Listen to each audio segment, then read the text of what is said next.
that at certain times of the year, based upon our orbit around the Sun and our alignment with the Moon and other planets in the solar system, creates windows of opportunity by which the power that he used to do the miraculous was easier to access and utilize.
Okay guys, well this is pretty cool actually. What we're looking at here is a picture of the heat signatures on two of Saturn's moons, Mimas and Tethys. And I really love this photo because it shows me a very unusual geometric shape here. We can quite clearly see that this looks like a part of a triangle. Now, unfortunately, the article in regards to this appears on space.com, which is connected to NASA, and the best they can do is try and tell us that this looks like Pac-Man. In fact, they have mentioned Pac-Man about 20 times throughout this article. Not once do they mention it looks like a triangle, or at the very least, the top of a triangle or the top of a pyramid. Not once do they mention that it looks like a very unusual geometric shape with very straight lines. They just continually tell us that it looks like Pac-Man.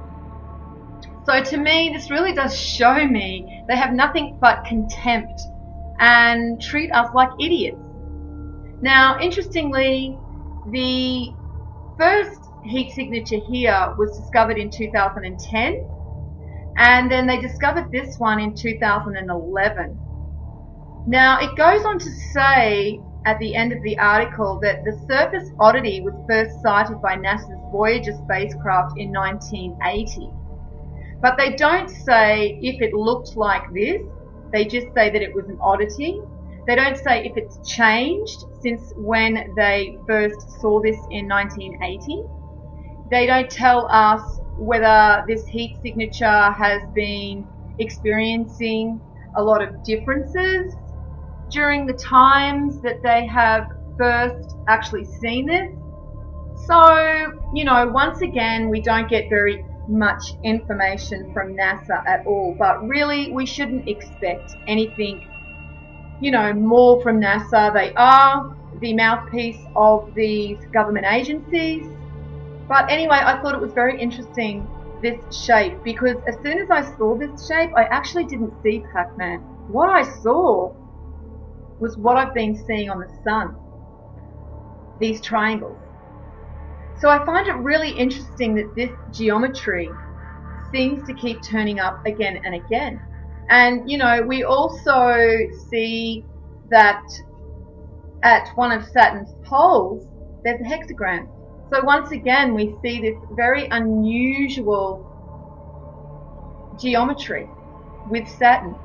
So you think that that would actually rate a mention with NASA? Obviously it doesn't. Now I just wanted to show you this really unusual correspondence to one of Saturn's moons, this one here, Mimas, and George Lucas's Death Star. And the reason that I find this really interesting is, one, they do mention it in the article, but two, now that we're starting to see that there is a definite connection between people that are very creative and their ability to tap into universal consciousness, I think we should start paying attention to a lot more of these very creative types of people and what they were relaying to us.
So if you get in a big pile of crystal quartz type rock outcropping, and you sit there and there's a big electrical event going on inside the earth, the rocks will act like speakers and you'll hear the sounds. It's got to be quiet, real quiet, but you can hear them. Wow. Certain rocks you can hear. They change their shape depending upon the electric field they're in. You put electrostatic field on a rock, it changes its shape. If you change its shape, it produces an electrostatic field.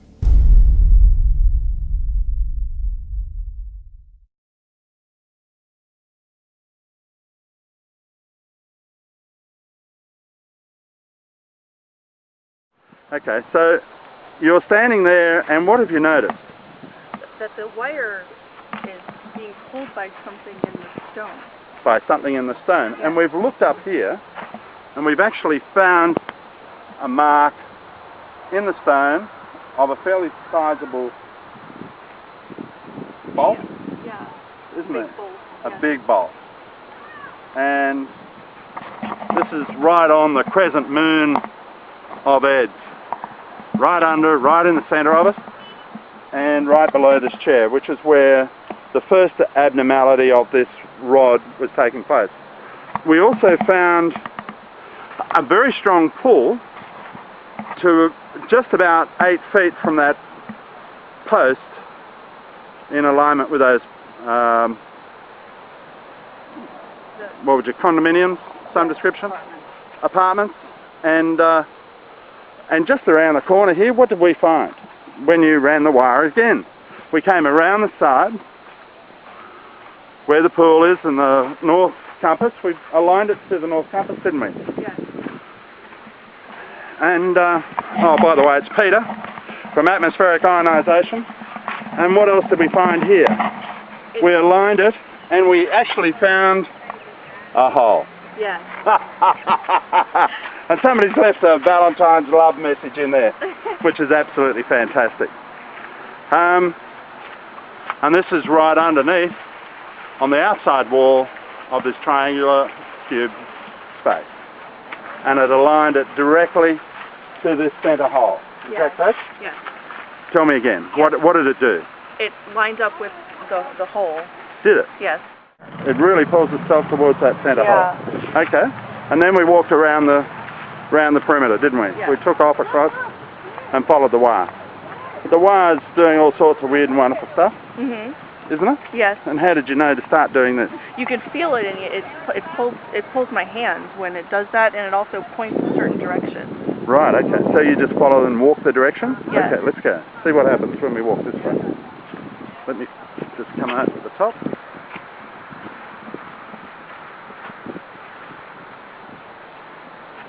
And it's turning again? Yes. Oh, really? Oh, isn't that interesting? Same location. Let's keep going. Right the way around. It hasn't straightened up yet. Yeah, it's still pointing back towards that. Is it? So it's a very strong pull? Yes. Okay, so now it's letting itself go. Is that correct? Yes. Okay. It's not. And it's now aligning itself. Good? Yeah. Yep. And turned away or turned around again. Hold it way out in front of you again, but it's pointing towards water. Okay. So we know that. Keep walking. Right the way around. Just want to see what happens when we go right the way around the other side. Just relax your arm down a little bit. Just bend your elbow back towards you. Yeah. And just let it sit out there. Okay, I'm just going to walk in front of you. I just want to come, follow me. This is the quarry.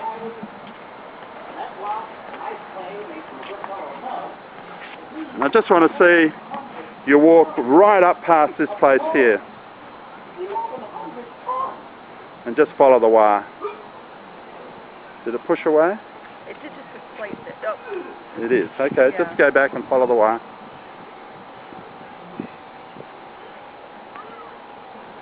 Pulling you there. Walk this way. And now there. Yeah. Stop, look down. Oh. I wonder what that is. Wow. Looks like an earth pin that Ed put there. This was his original, or possibly one of the original posts that he used to ground and make a mark for. Oh, wow. Oh, by the way, if we look up, we get an alignment with the north. See that? The North Polar Star, right back over this way. Yes. Okay, so he lined that up with that as well.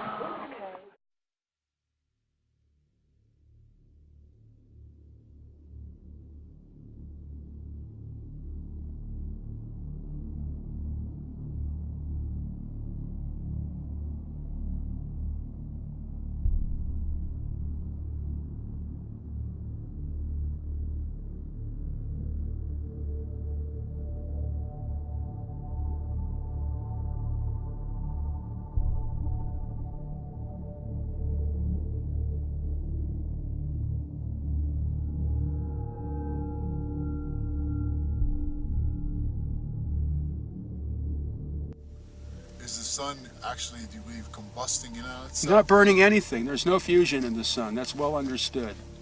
Prove it. Yeah, well, there's not the way to prove that there is any. It's only in the flares that you get fusion. That's why all the X-rays.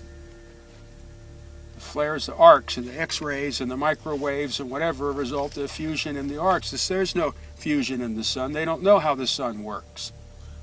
Why do you, what's special, how does the sun make light? It's a transformer. Transforms from some other dimension. It's not burning anything. It doesn't have to. It's a converter. Of what? I don't know. Nobody knows. But that's what it does. That's the only thing it can do, because that's how everything works. It's transforming from another dimension. Yeah, you could say it's taking energy from another dimension, counter space.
can't go back, can I? No. But if you could, would you really want to?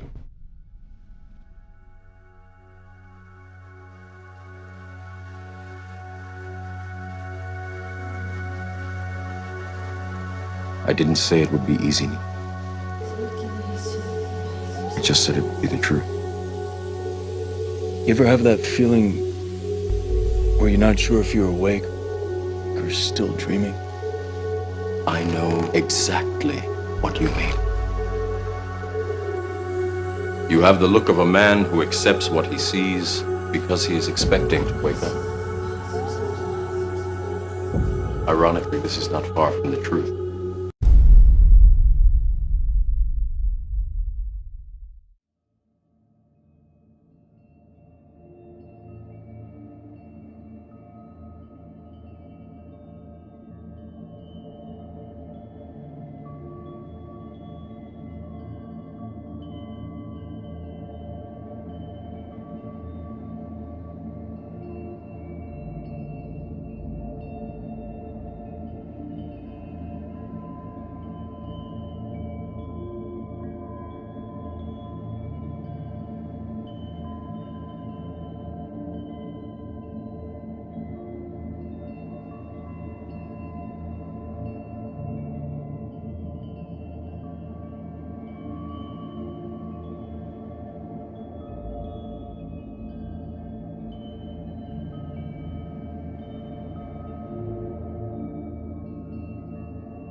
I do get knuckleheads on here that watch one video, and because they don't get it, then they they've got all the answers.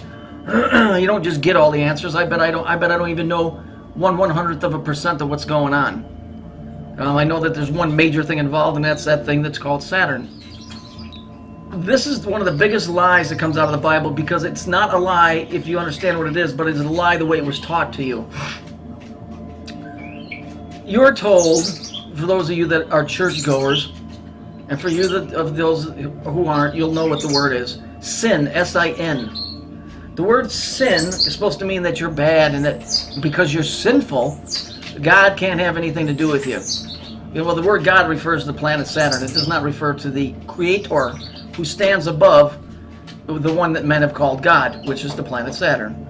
The word sin comes from, it's from physics. It's used in quantum physics. What is quantum physics?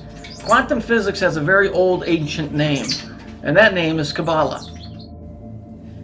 I'm a theoretical physicist, and I like to say that I walk in the footsteps of giants like Albert Einstein and Niels Bohr.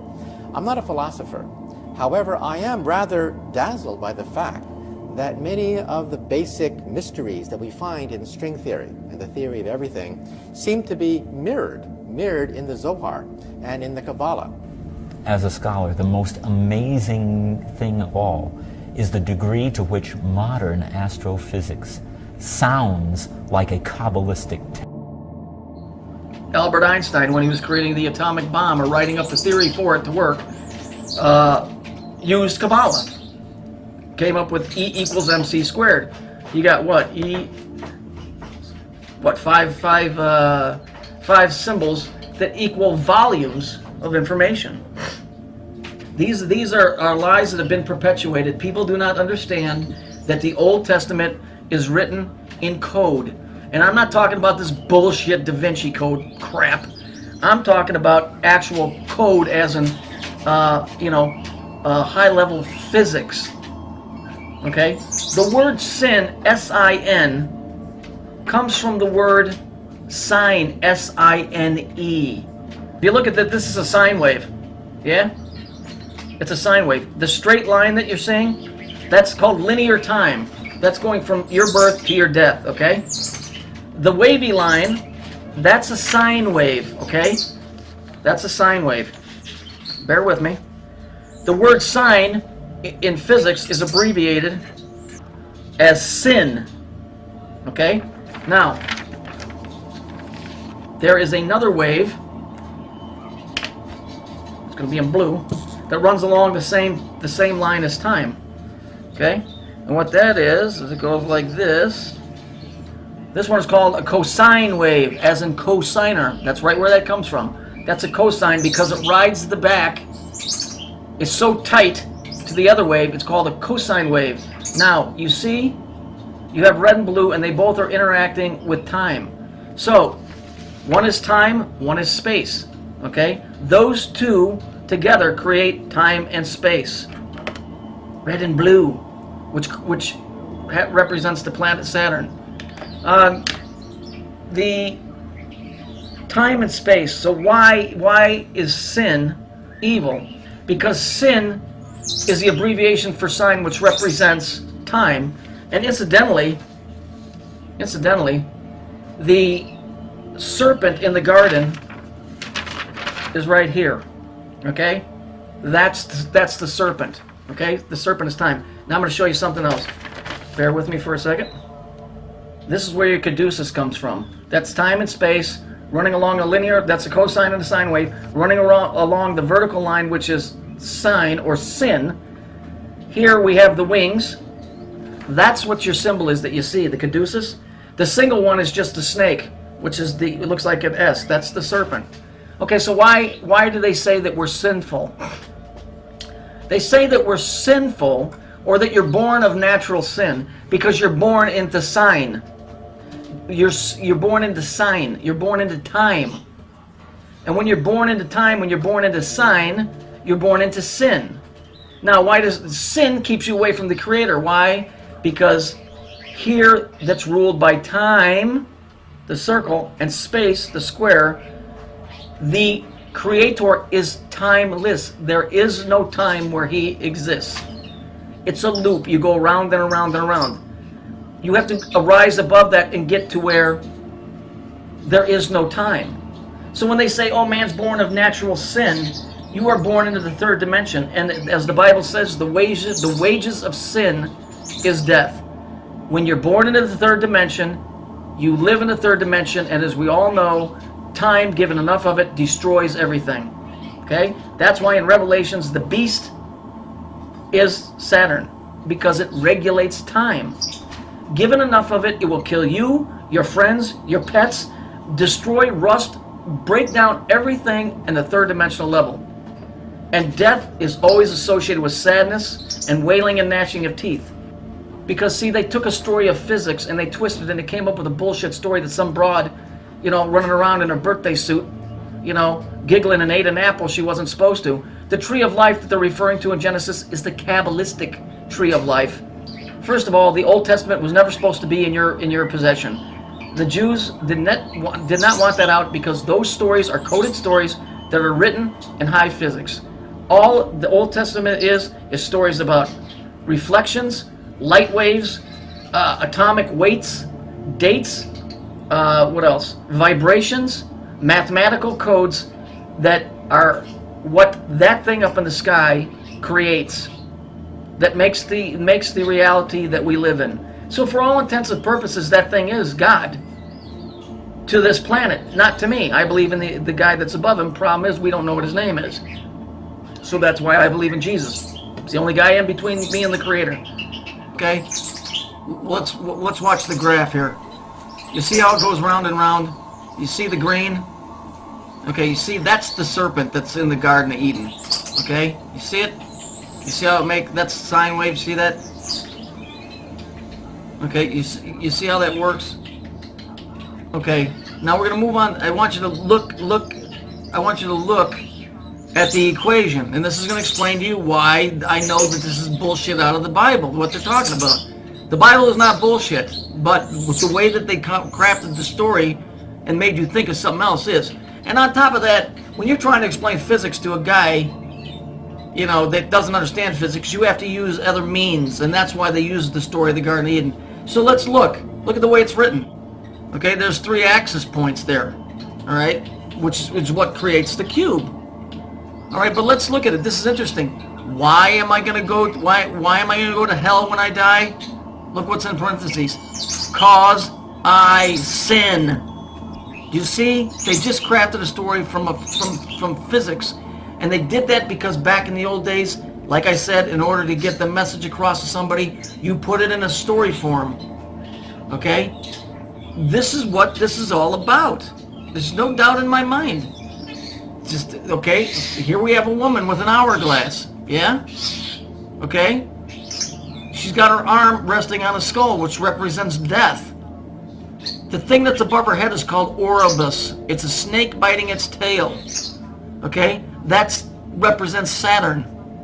Okay? All halos that you see represent Saturn. All circles, the earrings that you wear, women, those earrings are a representation of time, and it comes out of Babylonia. It represents Saturn. Same thing with your wedding ring.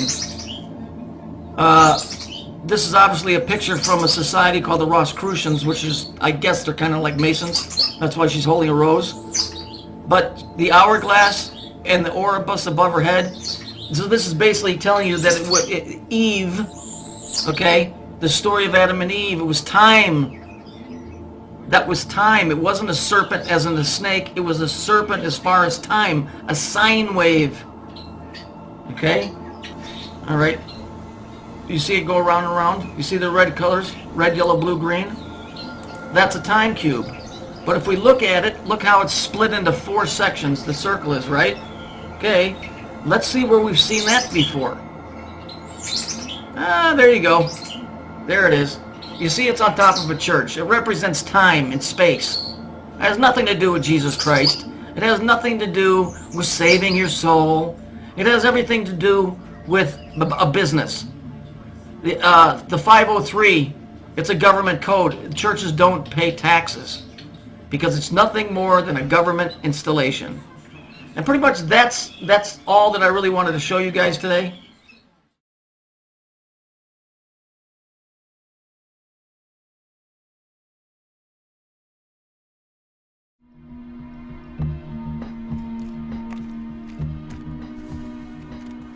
I guess there's a plan for all of us.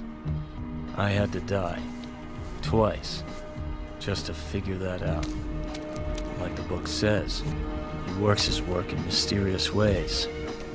Some people like it. Some people don't.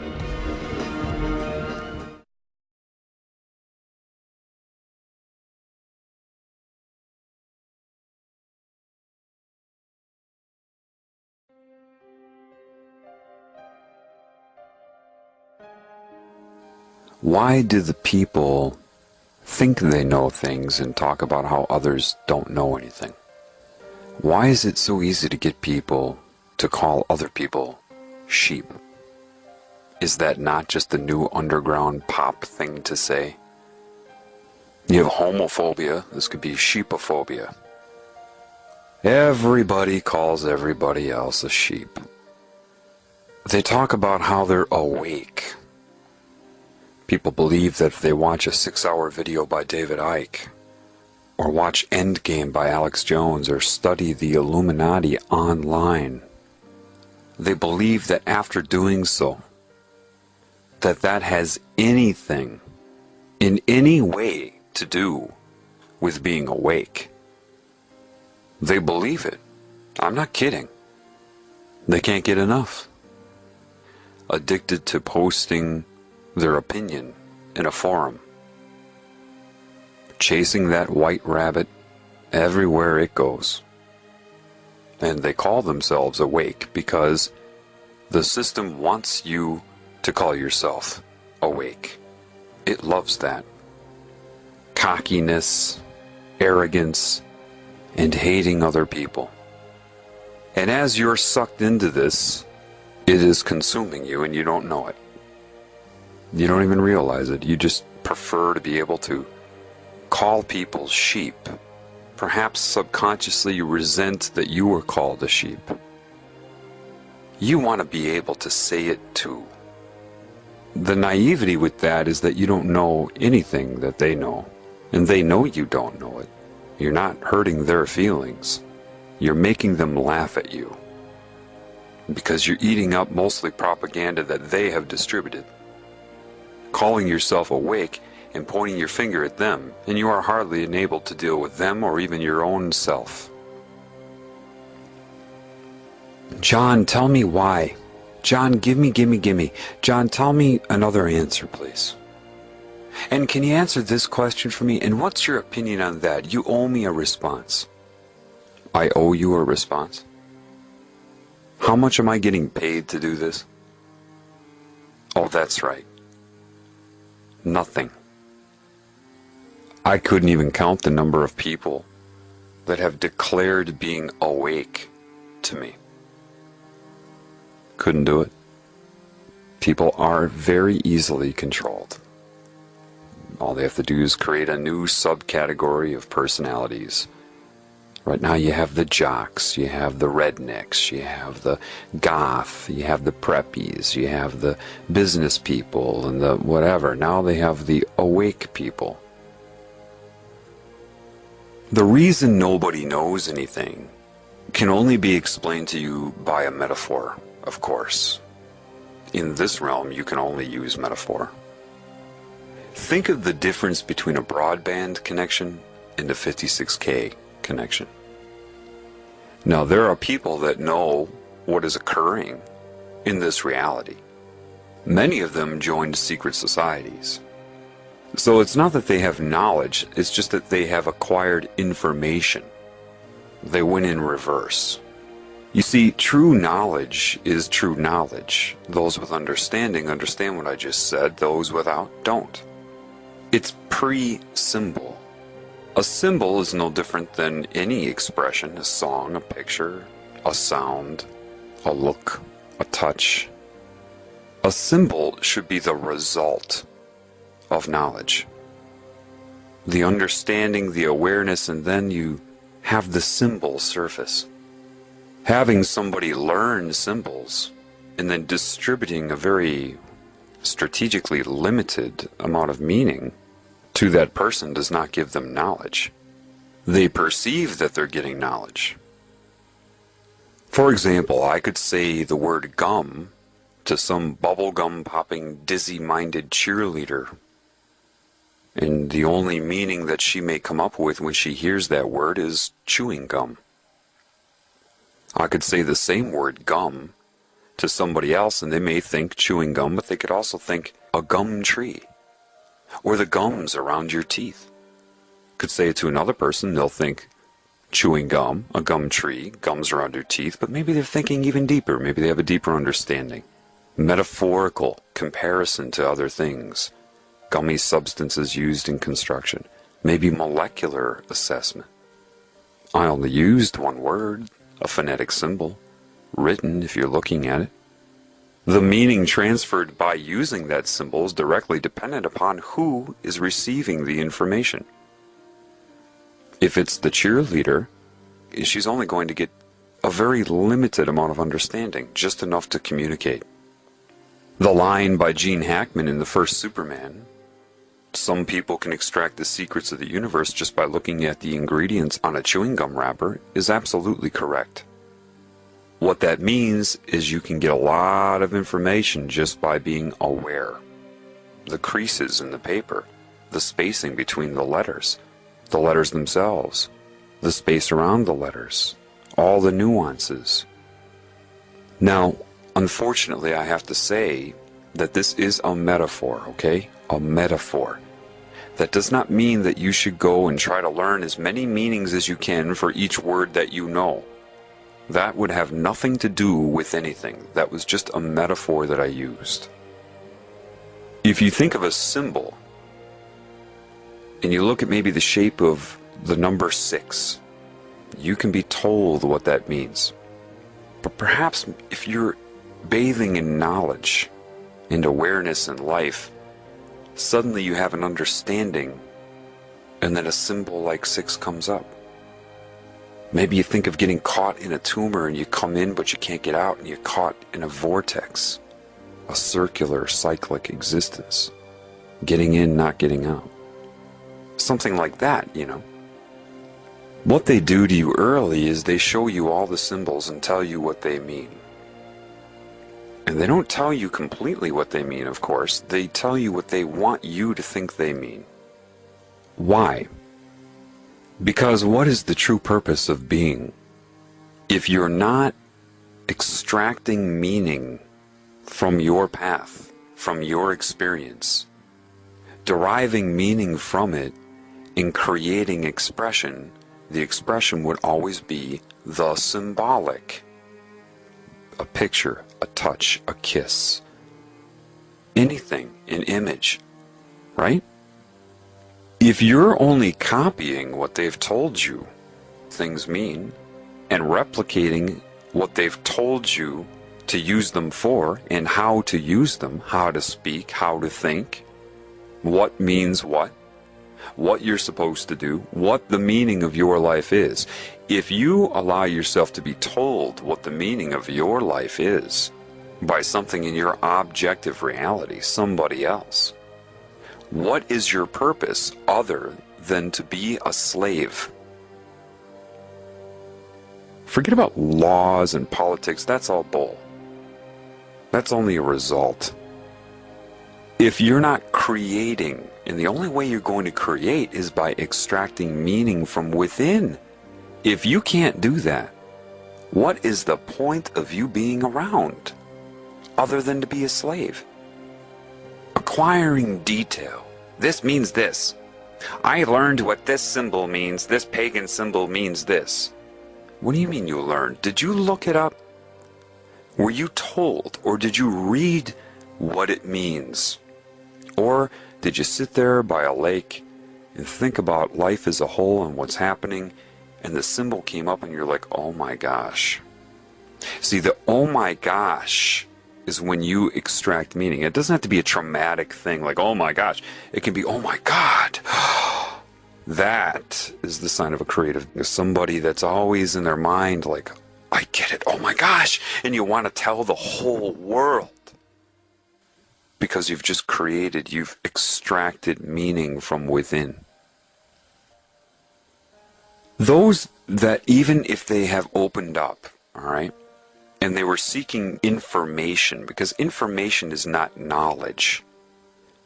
So enlightenment would be in the category of information. Why? Because as it's sold, as it ends up being, all you're doing is changing your perception of reality, just seeing other templates of symbolic expression. There are no answers there if you're depending upon anything you experience to give you those answers. So in truth, if you have the meaning inside and you come up with symbols and you see them in your objective reality, maybe somebody else came up with it too, you have an understanding, an immediate understanding. Sometimes that can be faked or replicated. Somebody's been indoctrinated into a system where they had to learn specific meanings to symbols, and so one who is in the know, one who has knowledge, may run into somebody like that, and the person may have learned enough so that you have an understanding. But the person that learned it will still look at you, if you came from within to know, in a way that they're curious. How do you know? Because you seem to have a different, a fuller understanding of it, a non-polarized understanding of it. They learn a few specific ways to talk about it and what it means, but you can talk about it endlessly with different metaphors. What's the difference? Well, what's the difference between reading a book and memorizing somebody else's conclusions and extracting meaning and coming to your own? It's like the difference between a muffin top and a muffin.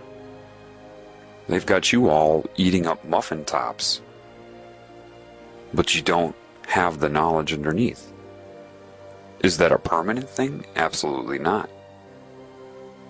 The reason you don't know anything is because many people that do have knowledge, even if they wanted to tell you, it's like they are on a broadband connection and you're on 56K.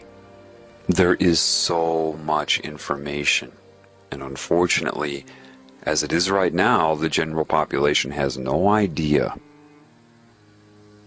They look at a symbol, maybe they're taught a symbol.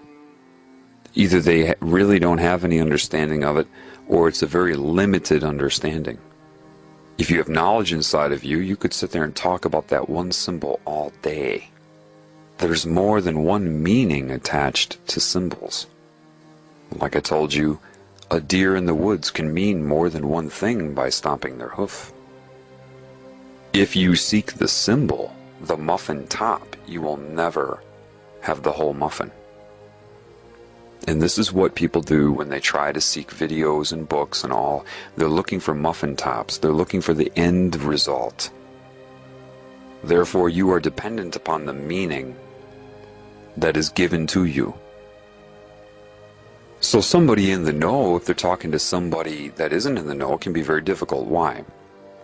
Well, a very naive thing to say, or if somebody's trying to manipulate you, control your mind, they'll say this: the truth is an easy thing to say. And anybody who speaks for a long time to you, they're trying to manipulate you. Now that's a very naive thing to say. Yes, somebody who depends upon a lot of words, really trying to control what you're thinking, could very well be trying to manipulate you. But if you depend upon length of speech, and that's where your perception lies, you wouldn't be able to tell anyway. If someone's trying to manipulate you, you should pick up on that within seconds, regardless of what they're saying. The truth is something easy to say.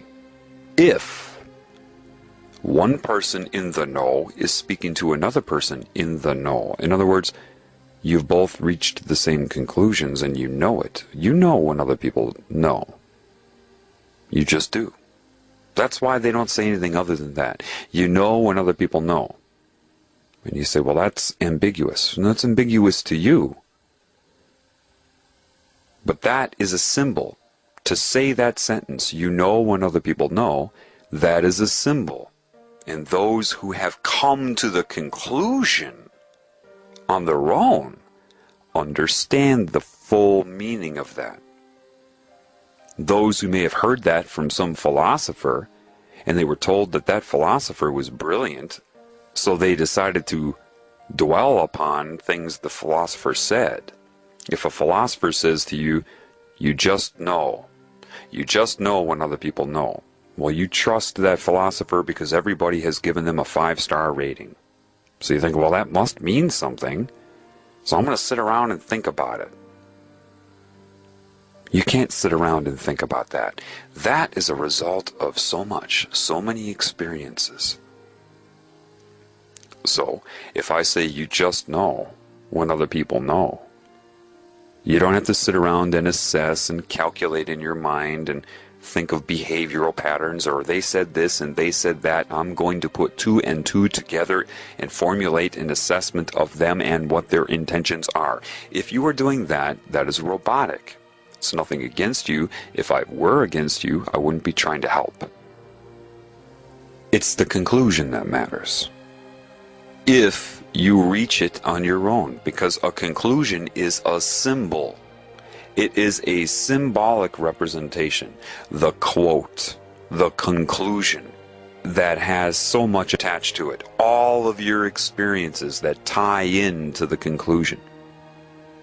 How do you extract meaning? Well, perhaps you have an experience. It could be a social experience, it could be anything.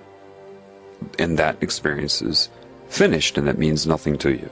Then you have another experience and you see that it's different, but there's something similar to that other experience. You're kind of like, And then you have a third experience in your life, and it's really similar now, all three of them. Then you have a fourth experience that solidifies the similarity and prompts a question. It is the fourth experience that prompted you to ask the question, but it required the other three preceding it. The fourth experience, if it were isolated in and of itself, would never have prompted it. You needed all four experiences. So now you have the question. And maybe you have a whole other series of experiences that are happening so that you can extract meaning to address the question. And maybe after all of that, you come to a conclusion. And now that conclusion propels you in your advancement of understanding and extracting meaning in your life, and you start a whole other series of experiences. And that's just one facet of your life, and maybe simultaneously you have 30 other paths going like that, like I just explained, and maybe all 30 of them come to one peak of a conclusion, and you need it. All 30 paths that had many, many experiences within each path, leading up to minute conclusions that come together that lead you to a new understanding. That takes time, it takes attentiveness, and the desire to have meaning, to have purpose. And now that one new understanding could be one of thousands that eventually tie in, and you don't even know it, right? Until you reach the oh my gosh. And all of these things come from within. Your ability to make use of pattern recognition, to see how things are always and never the same. What do they have in common? Did you get out there and experience people of different cultures? Were you too busy trying to project your culture onto them and see what they would say? Or were you trying to figure out what you had in common? I did that my whole life. In the moment of doing it, I didn't really necessarily know why I was motivated to do it. My spirit did, but my conscious mind didn't. Your spirit will lay breadcrumbs for you throughout your entire life or path. So if you come to an understanding, and then several understandings, and you know how much is involved with it, you can tell other people the details of your path, but that isn't their path. And if they try to memorize the details of your path, they're pulled off of their path. This is why I have been really careful not to give too much information about my path. People always ask me, tell me how this all began. And the details of my path are irrelevant. The understanding is the important thing, the conclusions I reach. And I can share conclusions with you to motivate you. But I can't have you memorize my conclusion. So I have to have a delicate balance of rhetoric with the information. And the information is not volumes of information. It's enough to make my point clear. It's enough to show you that I've learned. But I don't want you to memorize the details of my life. One who really cares for you will be attentive to that. And the idea of indoctrinating somebody with an oath is absolute evil. Why? Because they're declaring they do not want you to be a creative being and extract your own meaning. You will go through steps in which they will spoon feed you meaning. And because it's more meaning than you had before, more knowledge, you're really impressed by it. You think you're actually getting something. You think that you're being empowered.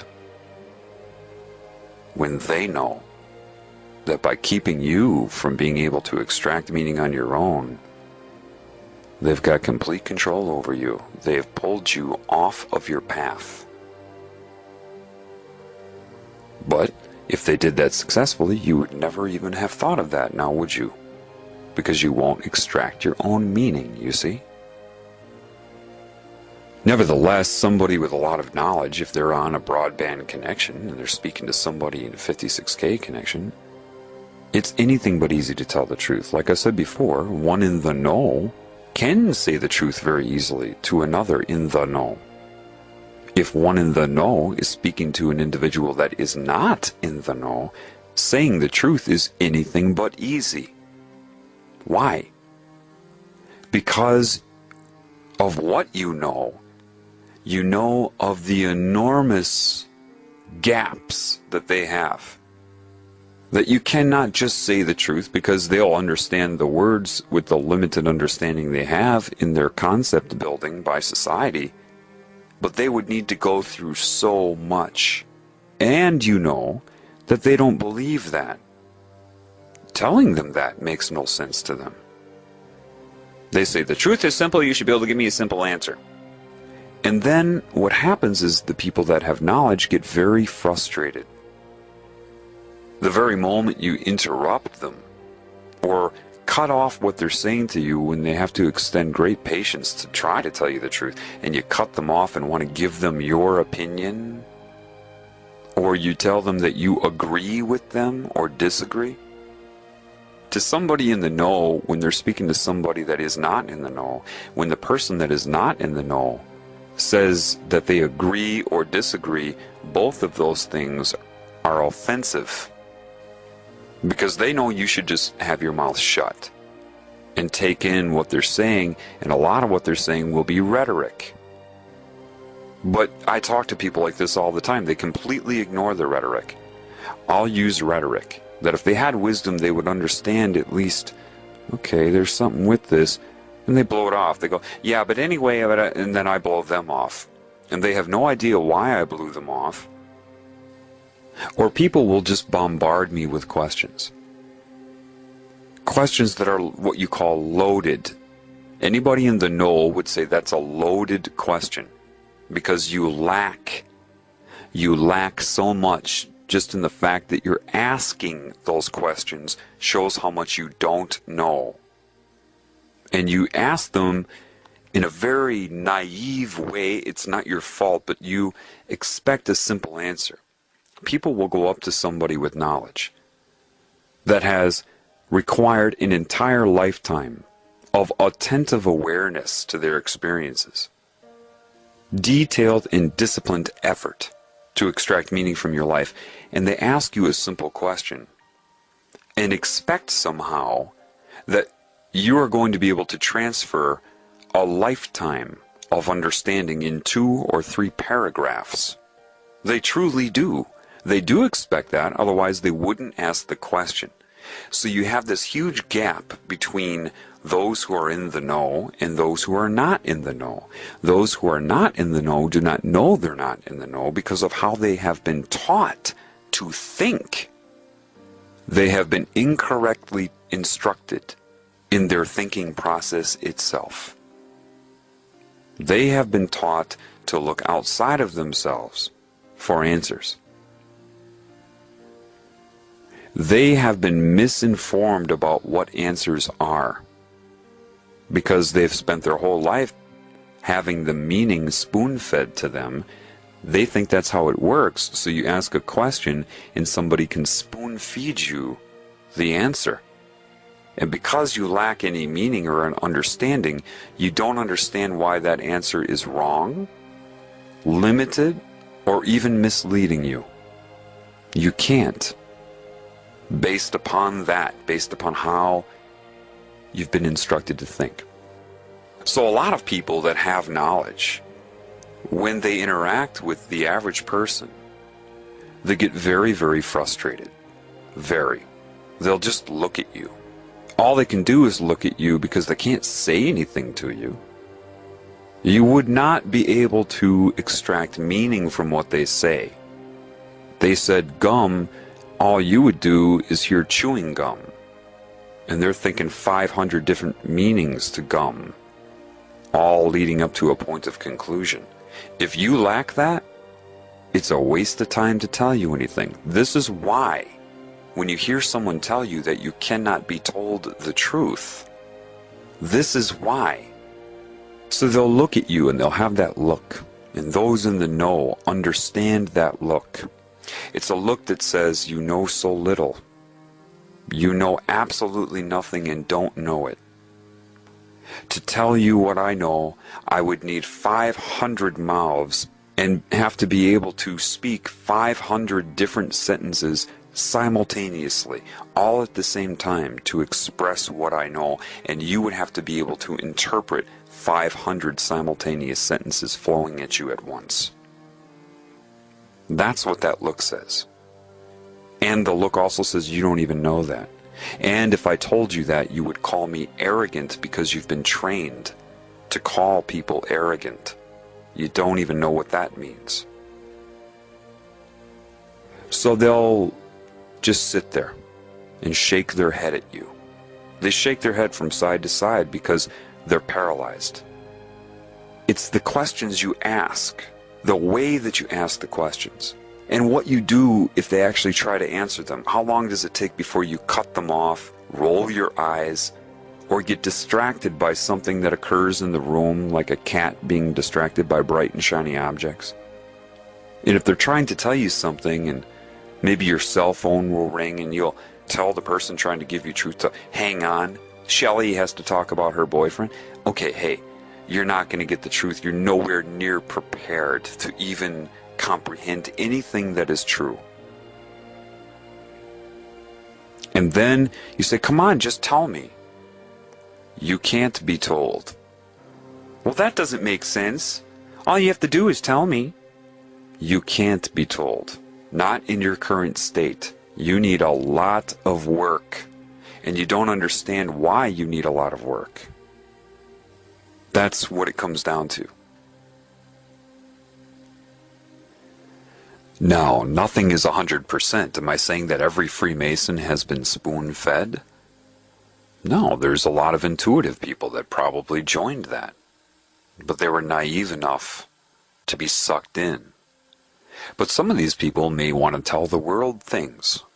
Maybe they thought, you know, this isn't fair. I gotta tell them what's going on. And they tried. Maybe they tried with a few people, but they got the rolling of the eyes. Or the person that they knew nothing, tried to debate them.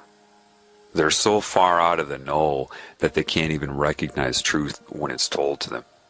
Do you know that the majority of the people that look up information on the Illuminati point their fingers at people in the Illuminati? If you actually sat down in a room with these people and were allowed to ask them questions and they had to be honest with you, if they told you the truth, you either wouldn't understand or you would roll your eyes, you would laugh at them. I know enough to know that.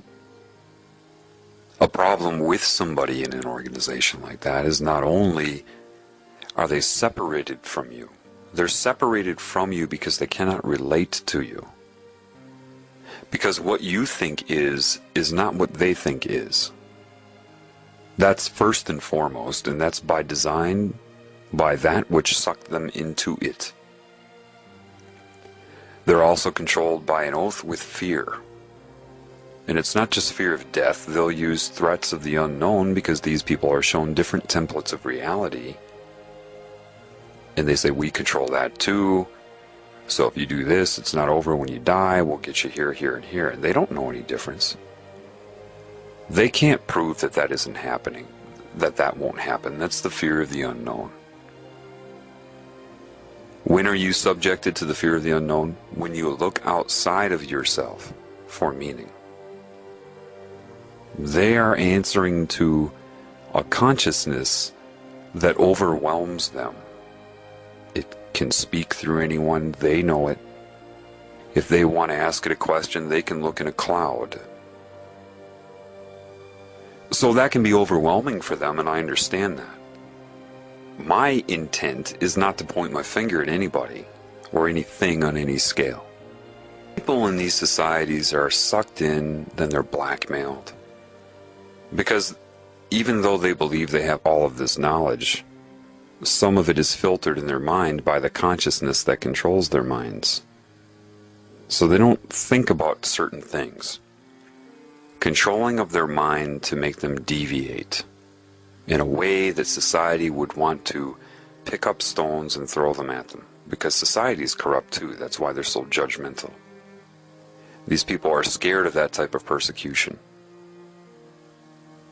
I understand that. I'm not going to point my finger at them for being scared of it. Rather, I would like to go through it in some ways myself and show them that it's worth it. And show them their own value. I want to show everybody value. I'm not polarized here. Because that's what's in my heart.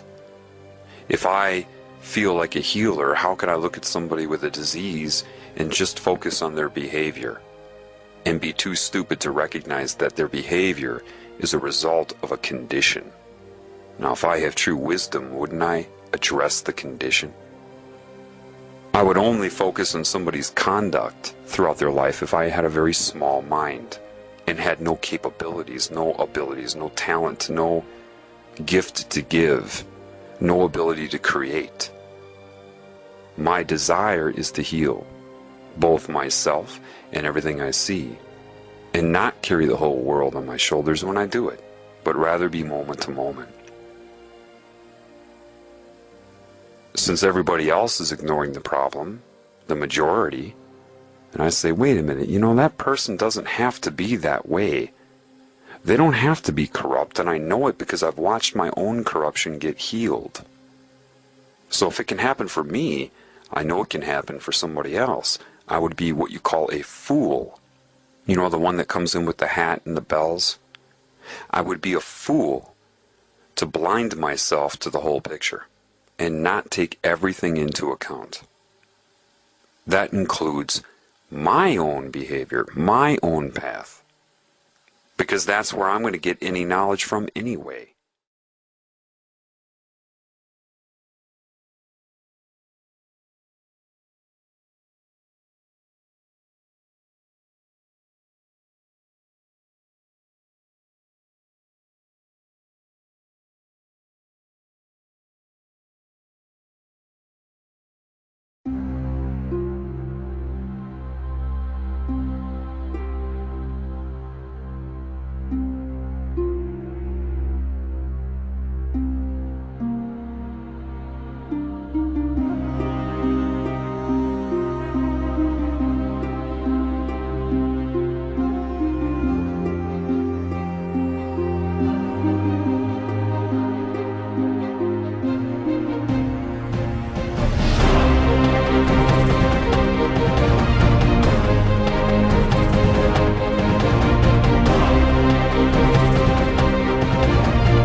no different, only different in your mind.